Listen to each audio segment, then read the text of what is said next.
yang saya garis bawah itu pemimpin yang hebat itu dia biasanya nggak gampang cemburu atau kesel lah kalau ada orang yang dipimpinnya itu jauh lebih hebat dari dia. Sepakat Pak Prabowo dan Gibran bukan pencitraan ya? Menangislah,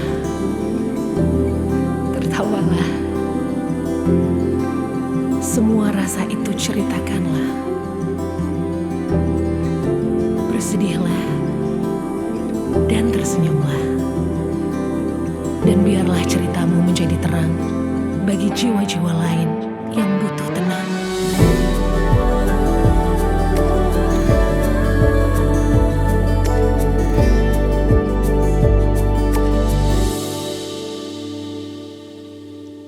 Baru disiapin karpet merahnya buat Pak Sirot datang. Karpet merahnya belum dicuci Pak. Hujan Pak, maaf ya. Terima kasih banyak sudah hadir di Sahabat Bicara. Aku tahu lagi sibuk, lagi udah mulai tahun-tahun politik. Bapak Sirot ini kayaknya lagi ini ya, terus berperang gue. Lagi trending kalau kata Mas Gibran. Lagi trending. Iya, jadi aku kayak tidak perlu menyebut, tapi kalau mau googling teman-teman boleh ya. Instagramnya apa Pak? Yang mana nih? M Sirot aja. M Sirot aja. Beliau ini berkecimpung sudah di dunia entrepreneur dan juga sudah menjadi Wakil Kadin Jakarta Timur dan juga sekarang ini menjadi Dewan Pakar TKN Prabowo Gibran. Mungkin bukan sekarang, ternyata ikutnya udah lama ya. Ya ngikutin Pak Prabowo. Ngikutnya Pak Prabowo. Pikiran-pikirannya ya. Pikiran-pikirannya. Karena kan bukan orang partai, saya ngefans aja lah. Gitu. Nah ini menarik, tapi nanti ya ngomongin politik. Siap. Karena biasanya kalau ngomongin politik itu aku keringetan. Kayaknya keras gitu. Iya keras, terus kan kayak aduh nanti biasa tuh komen-komennya tuh banyak. Tapi gitu. sekarang enggak loh anak-anak sekarang. Ya kan? Nanti kita masuk ke situ. Siap. Kenapa enggak Siap, gitu siap, kan? siap, Tapi siap. ini waktu aku lagi lihat-lihat blognya Bapak, lihat-lihat apa ya? Tulisan-tulisannya. Konten-konten. Ada satu konten yang aku suka banget, gak tahu kenapa aku ngelihatnya. Pertanyaannya gini, Bapak membiarkan atau biasanya ya membiarkan istri Bapak untuk boleh berhenti kerja ataupun bekerja, intinya berkarir gitu ya, untuk bisa satu ya mungkin kita sama-sama dapat penghasilan, dua ini kata-katanya potensi istri bisa tercapai, potensi besar dia tuh bisa tercapai. Nah ini nggak banyak Pak, seorang kepala rumah tangga yang bisa berpikiran seperti itu. Kenapa boleh istri bekerja seoke-okenya atau berkarir seoke-okenya? Pertanyaannya simpel, karena apa ada yang melarang nggak? Nggak ada yang melarang tuh. Siapa yang Nggak ada sih, biasanya ego laki-laki yang melarang Pak. Artinya kan problemnya di ego kan. Iya. Jadi memang ada konsekuensi sih saya kira. Memang saya tuh banyak, kan saya teknik industri ya, saya banyak belajar soal model. Jadi pemodelan tuh saya belajar. Jadi saya niru beberapa senior di kuliah, di kehidupan biasa gitu sehari-hari. Itu memang ada beberapa model. Oke. Saya ngambil model yang itu, yang istri juga boleh kerja. Karena memang kami berasal dari latar belakang yang kurang lebih sama ya. Terus latar belakang ekonomi juga ya dibilang sulit-sulit banget enggak, cuman kan bukan orang berada gitu. Jadi ya bukan dari istri saya, tapi juga dari ibu mertua itu juga menginginkan, kan mereka nganggap sekolah itu kan investasi toh. Iya. Nah jadi ya harus kembali gitu. Jadi saya biarkan 11 tahun lah beliau berkarir ya.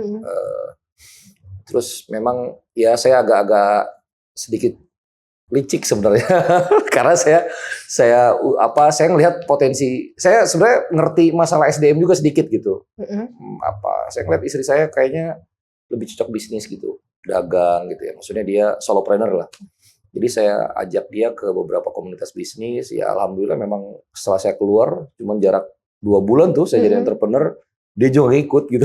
Padahal nggak saya minta sama sekali gitu. Jadi sekarang jadi entrepreneur? Iya, dia jadi entrepreneur. Bahkan mungkin 5 bulan terakhir ini saya biarkan. Jadi biasanya saya kalau dia mau nyari barang gitu ya, kan dia bisnisnya fashion gitu ya, dan juga main di kredit syariah ya. Sebenarnya awalnya putranya tuh sedikit kecil banget ya, cuma 800 ribuan awalnya. Iya. Tapi dia pernah sampai kebeli aset, ya misalnya beli kulkas yang gede dulu, jualan es, apapun dikerjain sama dia. Sampai muterin uang tuh sampai 200 jutaan gitu ya. Itu dari 800 ribu rupiah. Mungkin kalau sekarang omset mungkin nyampe 300 juta ya. Jadi saya tuh salut juga gitu. Nah, kadang-kadang saya pernah juga sampai jatuh gitu ya, namanya bisnis B2B ya. Jadi pernah mandek ya dari klien gitu, uang. Dia nutupin. Ada yang 40 juta, 50 juta. Pas COVID itu dia yang nolongin. Iya. Gitu. Jadi apa saya bilang itu tiki taka ya, dalam dalam mengelola atau manajemen itu kita harus cerdas. Dan buat saya istri bekerja itu adalah salah satu kecerdasan lokal, bukan kearifan lokal, kecerdasan lokal bangsa kita. Oh ya, gimana? Iya. Kenapa tuh? Jelasin Pak, menarik. Negeri-negeri Muslim itu kayak di Arab Saudi itu lebih cenderung perempuan itu di bawah paternalistik yang kuat banget ya, Yes. feodal, paternalistik. Kalau di kita ada feodal tapi halus ya gitu. Jadi orang-orang kita juga cenderung itu kan akulturasi. Jadi kalau ada dari Barat, ada dari Islam, ada dari mana itu campur kan. Iya. Mana yang benefitnya bagus gitu. Iya. Nah, saya ngelihat benefit bagus itu salah satunya adalah istri bekerja. Nah, tapi polanya ini kalau kita perhatikan ya, rata-rata kan kalau generasi saya, teman-teman saya istrinya itu kerja pasti ASN tuh. Nah, jadi dia nggak 10 to 5 tapi 10 to 3 gitu. Itu. Jadi Nggak jelas ya. Iya kan? Iya. Kan? Karena 2 jam setelah itu juga ngapain gitu. Mereka udah nggak ada kerjaan misalnya. Ini kan nggak semua ASN. Masa sih? Oh, semua ASN begitu Pak? Misalnya. Ini saya potong bagian itu. Tapi kan kalau sekarang kan anak-anak sekarang Ya. saya jauh lebih bisa jadi solopreneur, artinya dengan skill set dia misalnya katakanlah content creator, dia misalnya desain atau dia misalnya copywriting. Kayak saya juga sebenarnya banyak penghasilan saya itu basis skill set sekarang gitu. Jadi nggak pakai company, nggak pakai rekening perusahaan gitu kan, nggak diminta NPWP pribadi ya, nggak diminta NPWP perusahaan, ya deal aja gitu. Jadi iya, berarti karena emang soft skill tuh zaman sekarang udah yang segitu sangat pentingnya ya banget, Pak ya. iya. Ya, jadi percuma kamu mau akademisnya mungkin pinter banget, tapi soft skill kamu tuh nggak ada. Minimal Akademis komunikasi itu lah. salah satu kecerdasan kan. Betul. Dia cerdas akademik, tapi cerdas itu ternyata ada kecerdasan natural, ada kecerdasan sosial ya. Yang sekarang lebih penting itu PQ. PQ itu power quotient. Jadi kecerdasan mengelola kekuatan, Oke. mengelola konflik misalnya. Itu ternyata nggak semua orang loh. Setelah saya belajar ya, saya itu ngelihat ada teman saya, ada adik saya itu, kenapa dia kok kalau bikin organisasi atau masuk organisasi dia selalu menang gitu. Iya. Ternyata PQ-nya tinggi. Power Quotient. itu Pak Dimitri Mahayana dulu yang bisnis kursus ya, SSC Sony Suguma College. Oh iya. Nah, dia salah satu pakarnya. Saya copy itu ke blog saya dulu yang masih di Blogspot itu yang masih gratisan. Saya simpen, saya baca. Jadi secara simple apa itu power question kan buat yang belum tahu? Oprah lah paling gampang, Oprah Winfrey. Oprah Winfrey itu sebenarnya punya kontribusi bagaimana terpilihnya presiden pertama Amerika yang berkulit hitam. Kalau kita lihat setback ke belakang, itu kontennya dia, itu kesetaraan itu diucapkan sama Oprah. Oprah itu perempuan, dia berkulit hitam, nggak cantik gitu ya, tapi dia karatan di industri itu gitu. Dan dia tuh kuat banget sehingga menjadi money magnet juga gitu ya, disebutnya mogul lah kalau itu. Jadi ya itu jadi bisa berpengaruh sehingga orang-orang politik itu kan view-nya nih tinggi nih, si Oprah nih datang dong. Dari situ mulai dilibatkan gitu. Akhirnya ya menurut saya tak terlepas dari perannya Oprah Winfrey. Jadi dia bisa mengelola mengelola pengaruhnya itu loh Mbak. Itu sih sebenarnya PQ ya. Jadi kalau sekarang anak-anak muda nih menurut Bapak gitu ya, anak-anak muda zaman sekarang kan kita kan ada bonus demografi kan. Tentunya itu bisa menjadi sesuatu yang baik. Baik banget. Banyak banget negatifnya, tapi kalau tidak dikelola dengan baik tentunya kan juga jadi kurang lapangan pekerjaan dan sebagainya bisa ya. Jadi skill apa yang paling penting dikuasai anak muda zaman sekarang menurut seorang entrepreneur ini? Dulu tuh ada Prof. Nuharis Majid ya, sebelum meninggal itu foundernya Paramadina ya. Dia bilang tuh kalau nggak salah ada 3 ya, biotek, terus information technology, satu lagi apa gitu. Ya sekarang kejadian gitu. Nah untuk yang sekarang mungkin AI gitu ya. Nah cuman kan masalahnya gini loh, masalahnya itu ilmu tren itu yang kita baca katalah di Bloomberg, di jurnal-jurnal itu harus impactful ke sekeliling kita nih. Jadi kalau misalnya sekeliling kita ini belum sampai ke sana-sana banget, jadi menurut saya tuh jangan juga terlalu banyak baca resource dari luar gitu. Gitu. Jadi menurut saya hal-hal yang sederhana sih, misalnya gimana sih ngelola tim gitu.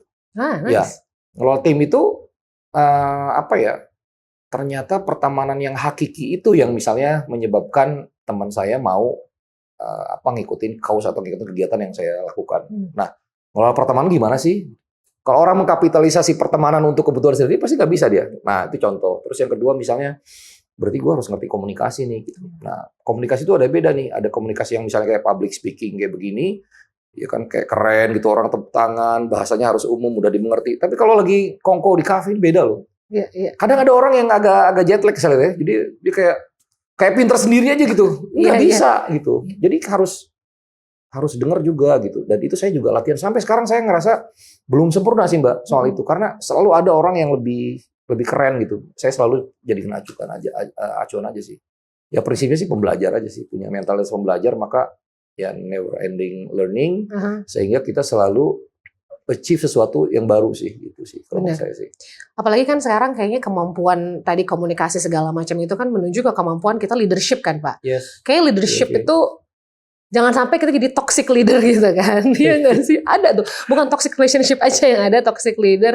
Nah, kemampuan leadership itu bukan kemampuan ya. Kalau menurut seorang Pak Sirot, pemimpin yang baik itu yang kayak gimana sebenarnya? Pemimpin itu dia menunjukkan jalan mau kemana, ngasih tahu caranya gimana, terus dia tuh nggak baperan kalau pemimpinnya yang dipimpin itu lebih hebat. Itu sih kalau menurut saya paling prinsip gitu. Gimana tadi terakhir? Pemimpin itu nunjukin jalan kemana nih. Misalnya nih kita ada banyak nih ya, terus ditunjukin nih, oh kita jalan ke sini ya nanti ya, gitu. Di sini ya titik tujuan kita gitu. Cara jalannya gini. Nah, tapi kan nanti dari situ banyak yang tiba-tiba cepat gitu, ada yang lambat gitu. Nah, di situ mulai kelihatan kualitas kepemimpinan kan. Iya. Nah, yang saya garis bawah itu pemimpin yang hebat itu dia biasanya nggak gampang cemburu atau kesel lah kalau ada orang yang dipimpinnya itu jauh lebih hebat dari dia. Ya, Itu aja sih kalau menurut saya, kalau kepemimpinan 3 itu aja sih yang paling penting itu. Karena harusnya dia bangga ya, karena dia kan orang yang dipimpin. Ya, dan ternyata nggak gampang. Betul, saya sendiri juga mengalami ya, nggak gampang itu. Jadi butuh kebijaksanaan. Nah, di situ kalau kita udah level kebijaksanaan, ternyata nanti kita tuh ada yang narik lagi sama orang yang hebat-hebat itu. Jadi kita tuh sebenarnya pemimpin itu sebenarnya definisinya followers juga gitu. Jadi pemimpin itu sebenarnya pengikut. Nah, seni untuk kepemimpinan ya ada yang udah ada meninggal ya senior saya itu Bang Henry Santiago ya, yang CEO itu satu jurusan di TNIPB, teknik industri juga. Jadi di art of leadership itu harus ngerti juga di art followership gitu. Cara kita ngikutin tuh harus ngerti juga gitu. Nah, problemnya itu kadang banyak orang yang pengen shortcut ya, pengen instan gitu. Jadi dia belum belajar ngikut, belum belajar nurut-nurut gitu loh. Atau belum belajar jadi anak tiba-tiba jadi ayah. Kayak gitu loh. Kayak tiba-tiba ya saya mengalami lah misalnya kesal sama ibu, kesal sama bapak gitu ya. Padahal kan kita beda usia jauh ya. Terus mereka pengalaman, tapi kita kayak kadang-kadang sotoy gitu ya. Kita wah karena pinter gitu kita. Saya termasuk yang memang secara akademik bagus ya. Jadi ngelawan gitu.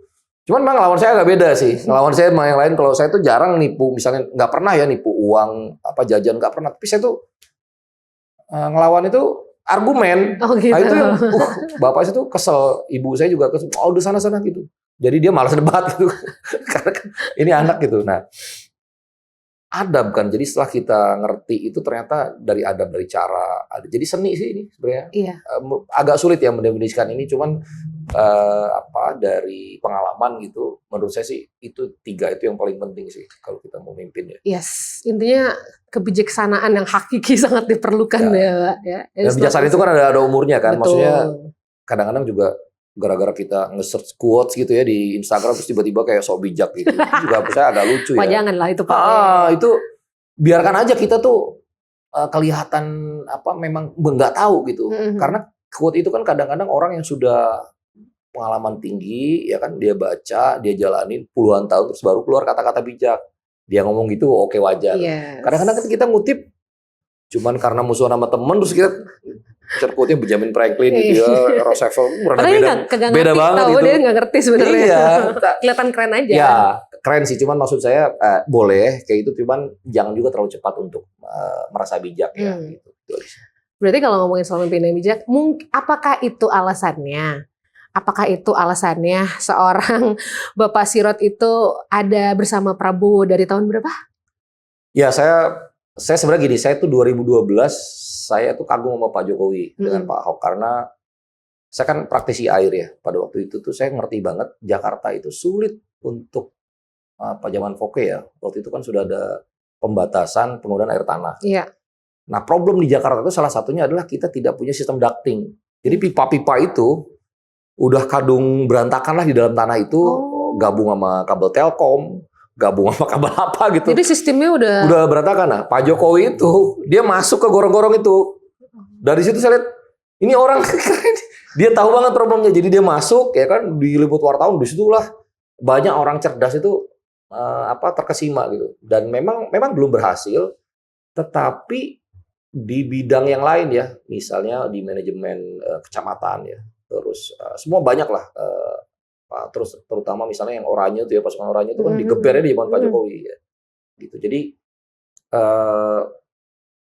fenomenal lah beliau gitu. Jadi saya itu dulu agak ke kanan lingkungannya kan, alumni pesantren, IPB gitu ya. Jadi saya dimusuhin tuh sama teman-teman. Iya, gara-gara milih itu karena kan Pak Jokowi itu dulu surveinya kecil sekali ya. Nah, saya itu sebenarnya itu gitu. Nah, tiba-tiba adalah senior yang memang orang dekatnya Pak Prabowo gitu. Dia baca blog saya yang panjang itu, terus dia ajak ketemu lingkarannya Pak Prabowo lah. Nah, dari situ mulai kagum, oh ternyata ini toh yang ngajak Pak Jokowi ke sini gitu, orang-orang yang memang sebenarnya elit ya, orang-orang kayak lama lah gitu, orang kayak lama. Kalau Pak Jokowi kan sebenarnya orang kayak baru lah ibaratnya. Kingmaker elit ya, elit baru sebenarnya kan gitu. Jadi saya kagum itu karena keduanya sebenarnya. Nah, ketika pada waktu itu saya sangat percaya dengan Pak Prabowo, kok hebat ya bisa pemimpin melahirkan pemimpin. Jadi saya dulu punya kata-kata itu tuh, leaders create leaders. Leaders itu bukan create fans. Kalau lihat yang create fans itu selebriti. Yeah. Kalau leaders itu create leaders gitu. Nah, leaders tadi ya definisinya gitu. Kalau fans itu kan ada haters. Kalau leaders itu nggak ada haters. Leaders itu ya nggak disukai kebijakan gitu. Tapi bukan orangnya ya. Kalau fans kan beda ya. Nah, itulah kira-kira latar belakangnya dulunya. Oke, jadi sekarang ketika Pak Prabowo rekonsiliasi sama Pak Jokowi, wow, combo dong jadinya. Saya pada saat Pak Prabowo berhadapan secara politik ya, saya tidak melihat mereka bermusuhan. Nah, jadi saya tuh udah tak tahu gitu. Terus pada kedua kali juga saya tuh udah mulai, ya ini cuma pilihan politik, tidak sampai membenci Pak Jokowi gitu. Yang paling keren itu kan yang siapa tuh pesilat itu ya, Rifan itu yang pakai bendera merah putih terus berpelukan gitu. Itu memang visual banget ya, kena banget. Dan menurut saya itu titik puncaknya mereka berdua itu jadi simbol ya. Gitu. Menurut saya itu bagus ya, itu aset bangsa. Menurut saya ya sudahlah, ngapain memelihara konflik gitu atau melembagakan konflik, saya paling nggak suka. Gitu. Orang kan ada resolusi konflik ya. Saya mau belajar itu S2 tuh, masih S1 sekarang. Resolusi konflik. Ya ini kok dilembagakan konflik, nggak boleh ya. Menurut saya itu aja sih. Jadi ini orang-orang hebat, ya orang hebat kalau bukan nabi, orang besar kalau bukan nabi pasti kesalahannya besar dong. Bener nggak? Betul. Kalau nabi ya dia minus kesalahan. Kalau orang besar itu pasti kesalahannya besar karena kebijakan nabi juga kan mengikuti banyak orang besar kan. Misalnya IKN gitu, Pak Jokowi bikin kebijakan itu kan pasti banyak hal-hal yang kalau kita runtut ya cari kesalahan pasti banyak. Tapi kan itu hal besar. Jadi itu pikiran-pikiran Bung Karno dulu kan. Ngapain sih bikin ibu kota di ujung Jakarta sini, ya gimana nggak Jakarta sentris kan. Ketika dia pindahin ke sini secara geopolitik ya, saya ikutan Lemhanas 8 hari ya. Memang baru taplay yang 8 hari lah, bukan yang sebulan gitu. Tapi saya ngerti loh, ini tuh bener banget, ini harus dipindah gitu. Kenapa Pak? Kenapa IKN harus? Karena secara geopolitik itu memang pas di tengah situ. Dia nggak akan gampang diserang gitu ya. Terus ada beberapa secara geografis itu memang menunjang gitu. Terus Jakarta juga udah nggak layak sebagai kota yang ibu kota ya. Di mana-mana juga terjadi. Misalnya di Malaysia kan pindah ke Putrajaya tuh dari KL. Ya. Saya 5 tahun terakhir sebelum kerja kan profesional, saya sering bolak-balik KL, memang jadi kerja di perusahaan asing gitu. Jadi saya paham betul, memang enak banget di Putrajaya itu, Mbak. Jadi bener-bener kota administratif gitu loh. Jadi itu ada kampus, ada foto-foto, ya tapi lengang, namanya juga ASN semua di situ kan gitu. Nah, sementara di KL tuh di Klang itu kan pabrik, kalau di kita Jakarta Utara lah, Jakarta Barat gitu ya. Pusat industri sekarang juga kan udah mulai dikurang-kurangi ya. Karena kita menuju kota dagang toh gitu. Jadi menurut saya kita itu memang gini ya Mas problemnya nih. Kadang-kadang di kita karena medsos ya. Misalnya kapasitas berpikir dia baru segini nih. Dia udah mikirin yang gede gitu. SKS-nya kurang, Bo. Itu kan. Nah, ini makanya tugas kita nih orang-orang yang melek duluan itu saya pinjam bahasanya Pak Anies Baswedan ya. Walaupun ini saya kagum sama beliau. Jadi kita harus turun tangan gitu. Kita harus turun tangan mencerdaskan kehidupan bangsa gitu. Jadi kita jelasin. Ya memang anak-anak sekarang nggak suka diguruin ya, tapi diajak dialog gitu loh. Kan nggak salah toh gini kayak gitu loh. Itu aja sih mungkin. Jadi anak sekarang cara masuk ke politiknya gimana, Pak? Saya itu lebih suka bertanya ya. Anak saya si Zufar yang sulung tuh usia 18 tahun ya, 17 ke 18 lah. Dia kan kelas 2 ya SMA. Sekarang ini first voter nih berarti? First voter. Oh, yes. Saya tanya kan, kamu pilihnya siapa? Saya kayaknya sukanya Ganjar, Pak, gitu kan. Okay. Loh kok kenapa Ganjar? Bagus public speaking. Karena dia kan sekolahnya homeschooling. Okay. Jadi saya selalu kasih tugas tambahan. Orang dia sering diem, sering main game kan.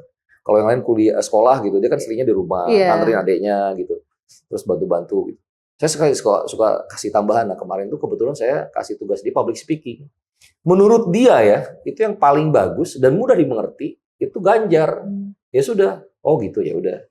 Nah, setelah dia tahu saya itu di WA kan sering campaign, sering diajak apa gitu. Gimana Ganjar, saya bilang. Aku mikir-mikir lagi ya.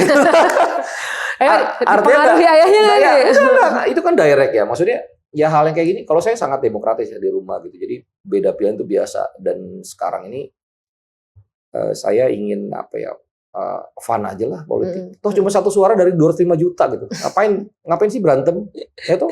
Iya sih. Biar urusannya struktur pemenangan aja gitu. Kayak gitu. Jadi di rumah pun menurut saya ya kalau mau ikut bapaknya bagus. Tapi ini bukan kayak pindah agama gitu loh. Santai aja. Orang sekarang aja orang pindah agama, orang yang ini aja legal ya di Indonesia itu biasa gitu satu keluarga ya di kota-kota modern. Lah ini cuma pindah partai politik. Jadi pindah pilihan politik. Betul. Pilihan menurut Pak Sirot kayaknya anak muda itu nggak bisa di brainwash yang keras-keras ya. Nggak bisa. Mereka jauh lebih punya akses untuk dapat pembanding apa yang kita omongin. Iya. Kalau kita lihat pemilu yang sebelum-sebelumnya kan agak harsh ya gitu kan, keras. Betul. Gitu. Kayaknya anak muda nggak akan simpatik ya dengan kampanye-kampanye kayak gitu sekarang. Menurut saya sekarang nggak tren ya, nggak bisa lagi sekarang. Karena makanya Pak Prabowo ada kampanye gemoynya gitu. Tapi itu works deh, karena menurut aku emang lucu lagi nih gitu.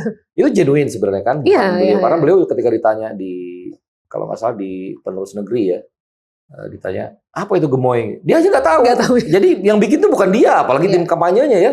Karena itu tuh saya lihat pertama kali di TikTok ya, ada satu konten kreator tuh bikin, kok saya tahu Pak Prabowo kan orangnya gayanya tuh memang dia santun, tapi kan gagah gitu orangnya tuh. Berapi-api ya. Dan di bawah Pak Luhut ya, Kopassus gitu. Jadi kalau gemoy ini kayaknya agak gimana gitu. Tapi ini kan berlanjut keinginan netizen gitu. Dan si Pak Prabowo ini dia nggak ada masalah karena ya dia juga sudah jadi daddy toh, ya kan. Jadi sudah punya harusnya sudah punya cucu ya. Jadi udah senior banget menurut saya. Dia mah nggak pusing lah omong-omong kayak gitu, dan menurut saya positif aja ya gitu. Jadi lucu gitu. Jadi kesan itu malah menambahkan beliau lebih bersahabat gitu sih. Tapi itu berarti dari tim mungkin ada yang ingin dirubah secara komunikasi Pak Prabowo yang mungkin dulu nih orang awam melihat dia seperti jauh untuk di reach. Sulit, Pak Prabowo itu beda loh. Okay. Pak Prabowo itu beda sama Pak Jokowi. Kalau Pak Jokowi benar. Gimana tuh Pak? Kalau Pak Jokowi itu kayak spons. Jadi gini loh. Kalau Pak Jokowi itu secara mentally misalnya dia nggak suka nih ngelakuin kayak gini. Ini bukan gue banget. Dilakuin loh. Kalau itu harus. Oke. Kalau Pak Prabowo ya kan anak orang kaya, keturunan pendiri BNI loh. Bapaknya itu begawan ekonomi, ya kan? Yang bikin Fakultas Ekonomi UI itu beliau tuh, Pak Cum itu. Jadi beda lah pendidikannya, sama kayak ketemu anak-anak Jaksel, teman-teman saya di HIPMI ya gitu.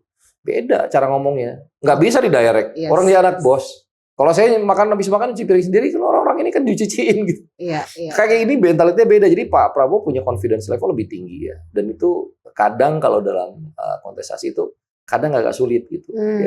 Tapi boleh dibilang kalau kata siapa budayawan apa yang apa wayang edan tuh siapa tuh? Ya kok wayang edan siapa nih Pak? Ki juga. Ki Joko. Apa tuh namanya lupa saya. Nah dia kan bilang gini, yang paling nggak plastik ya Pak Prabowo gitu. Ya. Artinya saya orisinal banget orangnya. Yes. Orisinal banget karena apa ya? Itu yang Janjuker itu loh. Iya. Itu. Jadi dia sangat genuine. Dia apa adanya gitu. Ya dia seperti itu, emang cara ngomongnya tidak bisa dirubah gitu ya. Dan sekarang kan kayak jadi apa gerakan-gerakan jogetnya tuh ya, ditiru-tiru jadi viral. Itu kan sebenarnya gerakan silat sebenarnya. Karena dia kan dia selalu mimpin IPSI kan, Ikatan Pencak Silat Indonesia, dan dari zaman kapan tuh nggak boleh diganti. Orang-orang tuh karena kan ya memang jaringannya kan kuat, terus dia pakai uang sendiri ya, siapa yang nggak mau dipimpin ketum kayak gini kan gitu sebenarnya kan. Dan prestatif kan termasuk si yang kemarin ngalungin apa tuh bendera juga kan binaan beliau gitu. Makanya dia suka nari tapi ada itunya. Tapi saya pernah dapat konten juga Pak Prabowo tuh nari itu memang culture-nya dia. Ya orang-orang kaya kan. Jadi udah biasa tuh di keluarganya tuh habis makan kan, kalau teman-teman pernah ke Hambalang.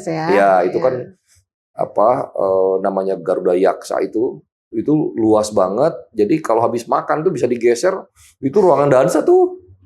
Nah ini dansa tuh kan, aduh, memang benar-benar fansnya dia tuh ya memang kalangan berada rata-rata itu. Oke. Berarti kalau Bapak ngelihat selama ini nih bersentuhan dengan mereka, Mas Gibran ini melengkapi apanya Pak Prabowo? Sangat banget ya menurut saya. Apa tuh? Dari speed, usia, artinya kalau nambah elektoral itu Mas Gibran sangat. Terus kan beliau ini darah biru politik yang baru ya, putra Pak Jokowi yang sulung. Terus saya ingat banget tuh Pak Gibran tuh dulu waktu Pak Jokowi kenalin anaknya, dia langsung pulang tuh, malas gitu dikenalin karena dia orangnya bukan orang politik. Aku ingat tuh pertama kali dikenalin di interview wartawan di Istana Negara waktu Pak Jokowi dilantik. Ya tanya aja yang ini gitu ya. Karena dia tuh orang bisnis, apalagi di food ya, F&B.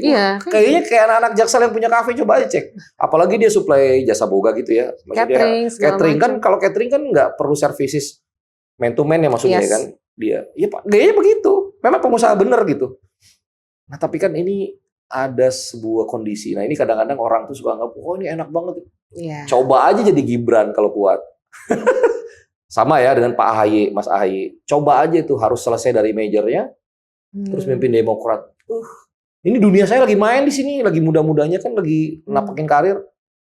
Terus ketika orang tuanya ini ada challenging yang lebih besar, karena kan dia keluarga di situ. Kalau dilihat kan beban, ini jangan Gibran dulu deh, AHY yang paling gampang ya. Saya tuh karena dulu I feel you gitu ke AHY itu. Itu ibunya itu kan putrinya Jenderal Sarwoedi. Kalau di Kopassus itu kan ada patungnya tuh. Itu kan bukan sembarangan loh. Yang numpas PKI itu kan beliau. Jadi ini darah biru tentara. Bapaknya sampai bintang 4 kalau nggak salah ya. Jadi sampai jenderal juga. Terus Presiden RI 2 kali, yang keduanya itu 60%. Jadi orang tuh sampai bilang, udahlah Pak SBY sama sendal aja Wapresnya sendal aja pasti jadi gitu. Saking orang tuh seneng ya sama Pak SBY pada waktu itu gitu. Ini kan bebannya berat. Tiba-tiba misalnya, kalau saya bahasanya, gue dikatrol nih sama si Dedi nih gitu untuk mimpin. Itu berat loh. Betul. Karena semua apapun yang kamu lakukan, urusannya papa kamu nih. Gitu. Tapi itu kalau kata Pak Luhut itu privilege itu kalian harus manfaatkan. Nah, kan dia nggak bisa milih AHY ini. Dia nggak bisa milih anaknya Sarwoedi, dia nggak bisa milih cucunya Pak Sarwoedi, anaknya Bu Ani dan Pak SBY gitu kan. Dia juga nggak bisa milih dia jadi laki-laki misalnya. Ya Anissa Pohan boleh lah dia milih ya gitu. Jadi maksudnya ini tuh nggak gampang gitu loh. Jadi jangan suka ngukur orang lain dari baju kancing sendiri. Jadi menurut saya kasih kesempatan lah anak muda ya menurut saya. Kalau memang secara legal formal kan udah oke lah. Memang ada sedikit kontroversi segala macam. Tapi kan legal formal udah berjalan. Jadi nggak bisa juga dibilang politik dinasti. Maksudnya dinasti agak lucu juga sih bahasanya. Lagi-lagi saya pinjam misalnya Pak Anies Baswedan ya. Mungkin politik keluarga kali ya. Keluarga kan, ya siapa sih nggak pakai politik keluarga? Cek aja semua partai. Bahkan ada satu partai itu dari kelompok yang seneng kritik. Itu dari anak, istri, semua anaknya caleg loh. Ada mantunya juga. Iya, itu penuh. Apalagi kalau bukan keluarga itu. Dan menurut saya sah-sah saja selagi memang secara modal politiknya cukup gitu ya. Terus administrasi politiknya oke gitu. Ya udah compete aja. Masyarakat juga akan menilai kan gitu. Dan itu nggak akan bertahan kalau orang nggak punya kapasitas. Gitu saya ngeliat ya, nggak akan bertahan lama deh. Coba cek aja. Tergantung orangnya. Ya kan, kalau orangnya nggak betah misalnya, kayak Mas Gibran nggak mau berubah nih. Gitu terus gaya yang misalnya mau bisnis terus di wartawan dia misalnya introvert terus ya. Wah, gue ngindarin gitu. Mana bisa dia jadi wapres? Orang akan kesinggung, banyak yang kesinggung, yakin saya. Dan saya yakin Pak Gibran ini belajar, sangat banyak belajar ya. Jadi cepat dia belajar, insya Allah. Iya. Gitu sih. Jadi karakternya sekarang berubah ya? Sudah dia harus adaptasi ya? Bukan karakternya berubah, tapi dia harus adaptasi dengan tantangan yang memang dia pilih. Kan dia bisa milih. Enggak, gue pengen main-main. Kayak saya nih, nggak masuk politik kenapa? Enggak, saya nggak punya alasan harus masuk politik praktis, saya nggak pernah sampai punya alasan. Sama kayak saya sampai sekarang tuh, saya gelar nggak pernah saya cantumin tuh, Mbak. Di air tuh padahal saya 15 tahun, saya mendirikan asosiasi air, punya perusahaan water saya 2 gitu. Sering ngajarin direktur PDAM, kurang apa gua gitu, praktisi ahli.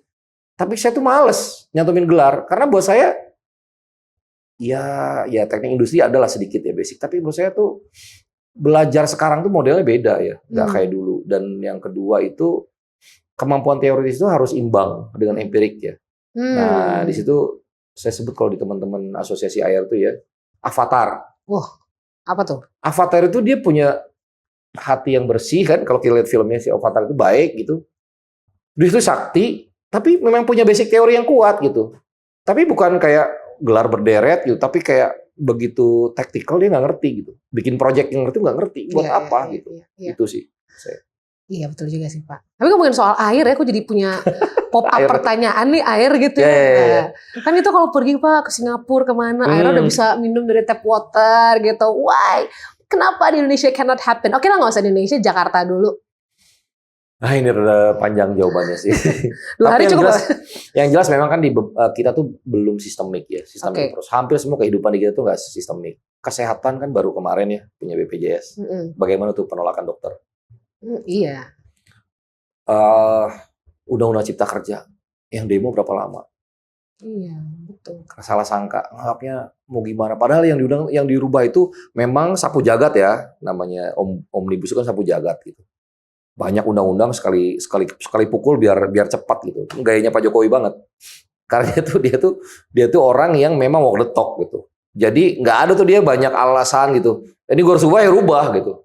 Kalau dunia inginnya begini, terus rakyatnya juga pengen begini, elitnya pengen begini, dia gabungin tuh. Ini regulasinya. Kan gitu, kumpulin orang pintar gitu. Itu kan quantum leap sebenarnya. Tapi lihat, nggak gampang loh.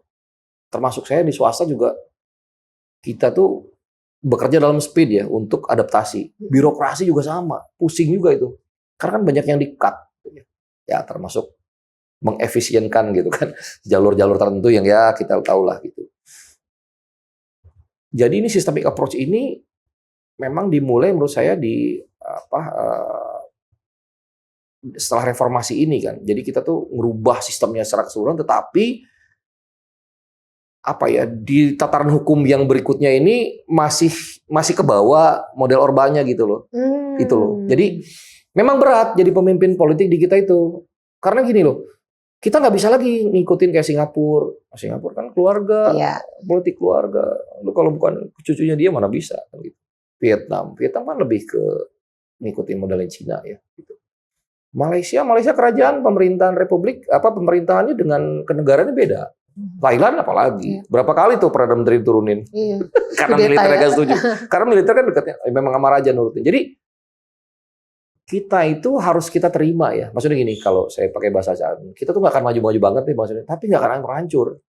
Jadi jangan suka ngukur hebatnya luar negeri itu dengan kita dengan seolah-olah gue kan dulu di Jepang nih, gue begini, gue kayak di Jerman, nggak akan bisa. Singapura itu memang air minum segala macam gampang ya, dan itu sudah potable. Saya ngerti banget itu karena saya punya beberapa produk itu waktu saya ambil dari perusahaan US, itu kami datang ke Singapura dan memang salah satu cabang di Asia Tenggara menunjuk di Singapura gitu. Kebanyakan stres ya orang-orang sana kalau dari mall tuh mukanya tuh kayak iya beneran deh. Jadi pressure-nya gede ya karena semuanya sudah diatur, buang sampah aja diatur. Kita tuh nggak teratur, makanya kita itu ada kelompok-kelompok yang champion atau fokus-fokus grup yang saling gotong royong gitu. Saya ngelihatnya itu, jadi jangan ngandelin negara juga ya. Nah itu yang peluang lah buat kita gitu. Tapi memang dari negara ini kan karena saya di dalam ya di TKN. Ya kalau Pak Prabowo dengan Pak Gibran diberikan kesempatan untuk memimpin, mudah-mudahan saya bisa kawal, implement gitu ya. Dan kalau Pak Habibie aja bilang dia tuh salah satu skrup dari mesin pembangunan, ya apalagi saya gitu. Tapi kan kita dikasih amanah nih, ya udah kita coba kerjain gitu. Ya cuman memang stres, Mbak, kalau mikirin betapa banyak yang harus kita rubah ya. Karena saya berpikirnya sistemik gitu. Jadi saya itu kan pasti targetnya apa nih, achieve-nya. Misalnya pemimpin politiknya kemana, budgeternya gimana. Jadi harus pelan-pelan. Nah mungkin ya kayak misalnya di bandara kan udah mulai itu bisa diminum. Walaupun kalau saya bongkar sebenarnya saya tahu itu sebenarnya bukan sistemik. Jadi dia nampung. Cuman casing, saya tahu itu barang dari Amerika. Saya juga pernah ke Singapura beli produknya karena agennya juga di Singapura. Di Jakarta ada agen lokalnya. Tapi di dalam itu pakai portable RO yang sebenarnya murah meriah ya. Jadi di Glodok juga banyak gitu. Jadi itu kayak gitu. Dan misalnya ada 10 drinking drinking point of use gitu ya, titik-titik itu dia nggak terkoneksi. Jadi kalau misalnya dianalisa air di sini, yang sana belum tentu layak loh. Iya. Oke. Kan nggak sistemik approach, tapi kan keren nih kalau buat casing kelihatan gitu ya sama orang gitu. Kadang-kadang di kita itu, Indonesia juga sudah punya, pejabatnya kan ngomong gitu tuh. Coba kalau engineer-nya ngomong. Saya bisa jelasin. Mungkin itu lebih ke dispenser ya, Pak? Ya, dispenser. Cuman harusnya tuh gini loh. Kalau di Singapura itu memang setiap piping itu ya pipe treated water gitu. Yes. Air yang sudah ditreated dan dia bisa minum, dan klorinnya itu dikontrol memang di bawah 3 ppm. Dia bisa diminum gitu. Agak teki sedikit. Sampai klorin masih ngerti, Pak. Tapi jangan naik lagi ya. Ya, klorin tuh kayak kalau kita di kolam renang kan agak gitu. Nah, itu kalau mau diminum kan standar kita 3 ya di Permenkes 2016 ya. Nomor 10 2016 ya, saya lupa ya nomornya. Nah, dia tuh dikontrol, ada sensornya. Ya kan, ada dosing pumpnya, pipanya juga pipa untuk potable, artinya dia food grade. Iya. Di kita untuk bikin begitu tuh nggak gampang. Sistemnya dan ya banyak lah urusan mahal. Berarti ya one day mungkin Pak, mungkin nggak sekarang. Tapi, saya berhasil bikin titik-titik, misalnya di IPB, di Fateta tuh saya pertama yang bikin. Jadi saya juga nawarin ke beberapa kampus gitu. Sebenarnya saya juga pernah nawarin ke DKI. DKI itu punya 200 taman. Ada ya? Iya. Coba Pak failed. Nanti ya. Tapi Pak, kalau misalnya, oke lah, kita mungkin di ujung-ujung pertanyaan ini tadi mungkin kalau masalah air kita masih perjalanan. Tapi kalau kita tahu lah visi misi dari Pak Prabowo gitu, ada salah satu tulisannya yang kayaknya konsisten banget beliau ingin lakukan adalah swasembada pangan. Ya, 3 sebenarnya, swasembada pangan, energi dan air. Energi dan air, ya 3 itu ya. Tapi si swasembada ini sangat continuity gitu ya. Kenapa Pak Prabowo ingin banget swasembada pangan? Ini saya kasih konsep dulu mengenai Nexus Fuse namanya, Food Energy Water System. Jadi ini satu kesatuan. Konsep ini lebih baru dibanding swasembada pangan era-era orde baru atau misalnya yang kita baca selama ini ya. Jadi nggak ada koneksinya tuh. Kalau Fuse itu sebenarnya dari Kemenhan tuh, dari metode pertahanan negara. Kenapa? Kejadian pas COVID kemarin. Kalau COVID kemarin tuh dianggap sebagai biological war ya. Kan kita nggak bisa beli makanan dari luar tuh, import. Karena kan si port juga ditutup tuh. Saya pernah import masker tuh dari China ya. Itu semua pelabuhan tuh ditutup. Gitu. Jadi memang gak ada cara lain. Dan gimana? Kalau kita misalnya nggak ada cadangan beras misalnya di Bulog, di gudang-gudang di Indonesia ya, termasuk yang di swasta, masa kita harus saling jarah nanti? Kan nggak mungkin. Jadi pangan ini terutama yang makanan pokok, mungkin sembako kayak gitu, itu harus tersedia. 2 ya kategorinya. Dia kalau diproduksi petani itu harganya cukup untuk menghidupi mereka, mengganti kos dan tambah untungnya. Begitu tapi dijual, orang-orang itu dapat mengakses harganya. Jadi itu ada stabilitas harga ya. Ada tesisnya nih. Kayak gitu aja ada tesisnya loh.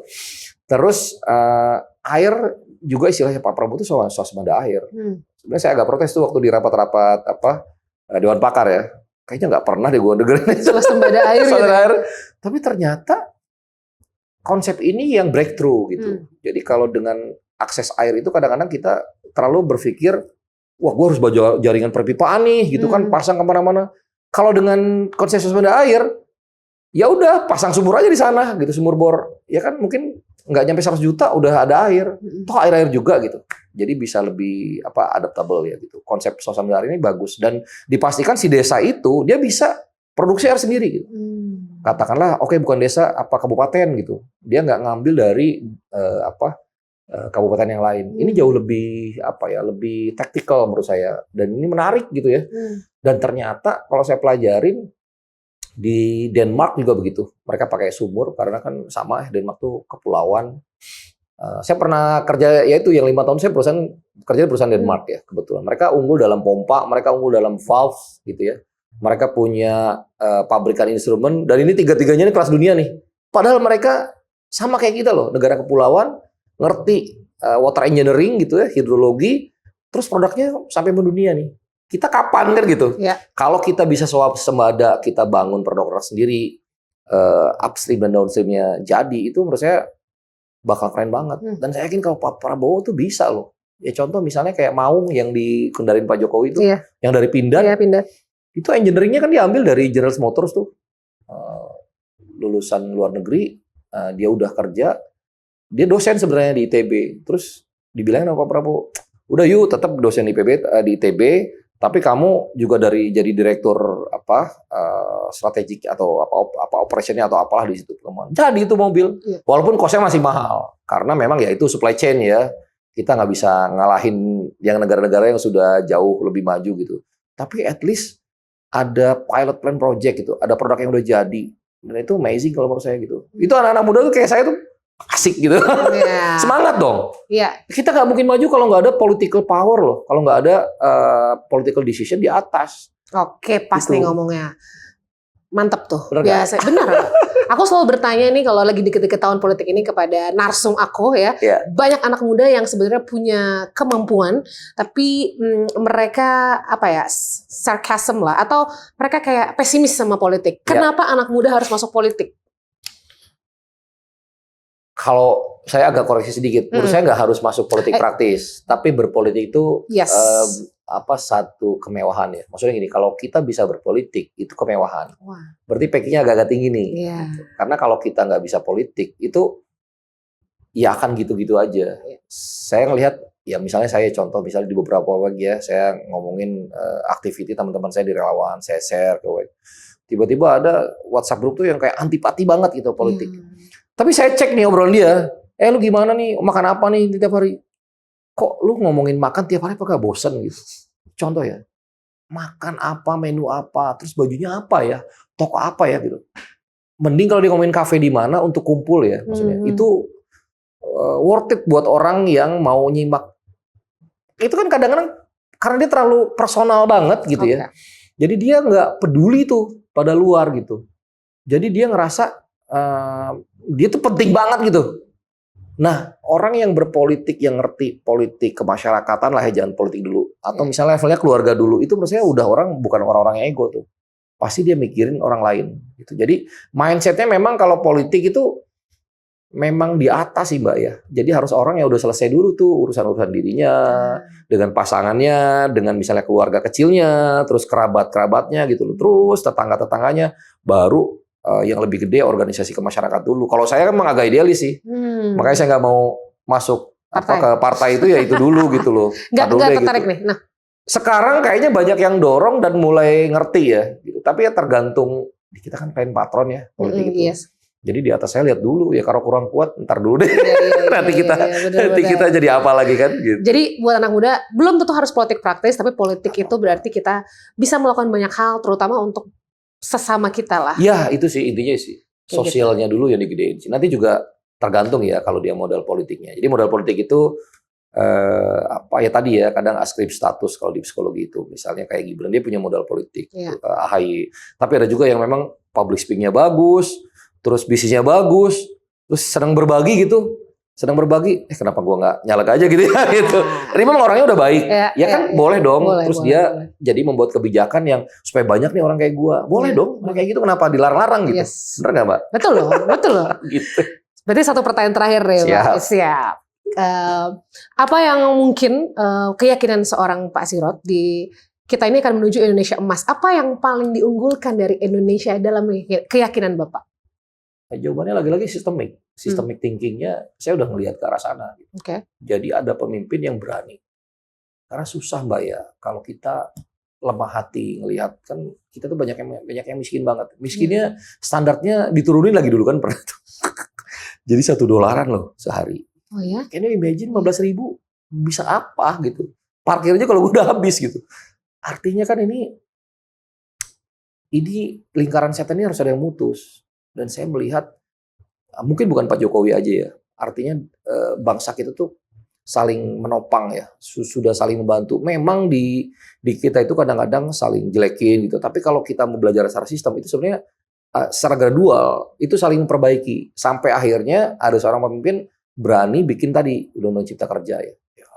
Katakanlah ada plus minus ya, bilang, ya kalau kita mau berubah ya harus mau gitu. Ya kan dikit-dikit kita demo minta buruh naik misalnya contoh ya. Iya memang satu sisi benar, tapi sebenarnya ada konsep yang lebih bagus. Misalnya gimana ya? Saya kebetulan diskusi dengan salah satu pakar di sana di dalam, terus gimana kalau perusahaannya tajir gitu ya. Terus investment ke human resource itu minimal misalnya dipatok sama dia misalnya 10%. Kan lebih canggih. Yeah. Jadi dia CSR-nya juga training gitu, development, daripada dia nambahin misalnya upah minimum yang ya kadang-kadang dia beli pinjol lagi gitu kan, beli produk. Cuma nambah juga 100.000. Iya kan nggak make sense. Tapi gimana kalau dibikin misalnya hal yang lain? Ya tetap taraf hidupnya tetap harus dihitung lah. Dia dapat misalnya ya udah bikin kantin di factory-nya atau apa gitu. Artinya bisa di manage dan itu kewajiban diaudit dengan benar. Itu kan keren gitu. Artinya menurut saya tuh udah banyak yang sekarang systemic thinking tuh udah jalan gitu. Jadi orang tuh systemic approach, pendekatan itu sistem. Dan negara kita udah mengarah ke sana. Memang sulit kalau untuk langsung dapat. Kalau pengen dapat cepat ya 5 tahunan untuk pilpres, untuk pilgub ya memang banyak yang kayak gitu. Tapi nggak ngimpact gitu. Makanya gini ya. Penting bahwa kita itu sadar berpolitik, dan untuk ngomongin politik tadi harus selesai dan kita harus punya kekuatan di industri yang kita tekunin gitu loh. Misalnya Mbak Sherly di media, digital segala macam harus kritis di masalah itu dan tekunin. Jangan dibiarin tuh. Ntar orang nih sekarang kan gara-gara banyak corong ya, ngomong aja dia nggak ngerti sebenarnya. Jadi noise gitu. Nah ini yang sebenarnya agak-agak saya tuh kadang-kadang lelah juga sih sebenarnya. Kadang-kadang sama juga, kadang saya juga apatis juga akhirnya. Udahlah capek ngomong gua gitu. Ya, karena apa? Karena orang ini kadang-kadang kenceng-kencengan dengan teknik video yang keren, akhirnya keren banget ya dia ngomong gitu. Malah dia hits gitu. Yang orang-orang ngerti sebenarnya lebih banyak gitu. Nah, gunakan akses informasi juga untuk untuk ngerubah di sekeliling ya. Ya tapi pastikan menurut saya diri lu tuh juga jadi teladan gitu. Itu yang berat sih sekarang kalau saya lihat. Itu yang paling penting supaya kita juga happy. Jadi kalau ngelihat keadaan yang belum sesuai, kalau saya nggak mungkin, ya udah namanya juga di dunia deh, nggak akan sempurna gitu aja udah. Kenapa kalau cuma pikirin pengen sempurna, stres kan? Iya stres dong, apain? Benar. Ya, yang penting ngelakuin yang terbaik ya. Dan itu. Tulus dari hati. Tulus dari hati itu penting banget. Karena kelihatan, kata orang kan katanya pencitraan nih. Tapi aku rasa, aku punya prinsip, kamu nggak bisa pencitraan selamanya sih. Nggak mungkin. Capek banget. Nggak mungkin. Iya, nggak mungkin ya Pak. Senyumnya udah kelihatan dong kalau cintaan terus. Jadi sepakat. Energinya juga. Sepakat Pak Prabowo dan Gibran bukan pencitraan ya? Ya di permak-permak dikit sama timnya ada lah. Gimik ada. Gimik ada. Tapi apa yang mereka lakukan itu? Setelah saya mengamati, kalau Pak Prabowo udah lah ya, saya memang saya kagum banget. Mas Gibran yang saya pelajari itu banyak yang dia belajar, ya banyak dia misalnya cara dia ngehandle Pak Prabowo untuk pasang, cara dia bicara. ya memang ditatar bener lah oleh keluarga Pak Jokowi ini loh Bu Wiriana. Jadi ini anak memang anak baik, anak soleh gitu. Udahlah kasih kesempatan dulu ya saya gitu aja deh. Salaman dulu. Siap. Makasih Terima kasih Pak. Terima kasih Dewi.